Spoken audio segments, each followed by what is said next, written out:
Hello friends, இன்றைக்கி வீடியோவில் என்ன பார்க்க போகிறோம் அப்படின்னா, நான் டெய்லி வந்து எந்த விதமான ப்ராடக்ட்டுமே இல்லாமல் சிம்பிளாக எப்படி ரெடி ஆகுவேன் அப்படிங்கிறத அந்த வீடியோவில் காட்டியிருக்கேங்க.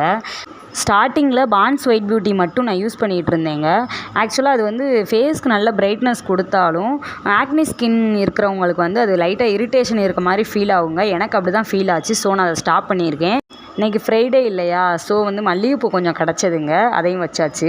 இப்போ வச்சுட்டு லைட்டாக ஃபேஸ் வாஷ் மட்டும் பண்ணிவிட்டு காஜல் அப்ளை பண்ணுறேன். தென் லைட்டாக லூஸ் பவுட்ரு போட்டு ஃபேஸ் செட் பண்ணிக்கிறேன். அப்புறம் லிப் பாம் லைட்டாக போடுறேன். அப்புறம் வந்து லிப்ஸ்டிக் போடுறேன். அவ்வளோதாங்க, நம்ம மேக்கப் முடிஞ்சது. இந்த மேக்கப் உங்களுக்கு பிடிச்சிருக்கும்னு நினைக்கிறேன். லைட்டாக போட்டாலும் பார்க்குறதுக்கு லுக்காக தெரியுதுங்க. இது நீங்கள் கண்டிப்பாக வீட்டில் ட்ரை பண்ணி பாருங்கள். காலேஜ் கேர்ள்ஸ்க்கு கண்டிப்பாக யூஸ் ஆகுங்க. லாஸ்ட்டாக லைட்டாக ஒரு குட்டி பிந்தி வச்சு அப்புறம் சந்தனம் வச்சுக்கிறேங்க. அவ்வளோதான், நம்ம மேக்கப் முடிஞ்சது. இந்த வீடியோ பிடிச்சிருந்தா நம்ம சேனலை சப்ஸ்கிரைப் பண்ணி வச்சுக்கோங்க. Okay friends, thank you, ta-ta, bye bye.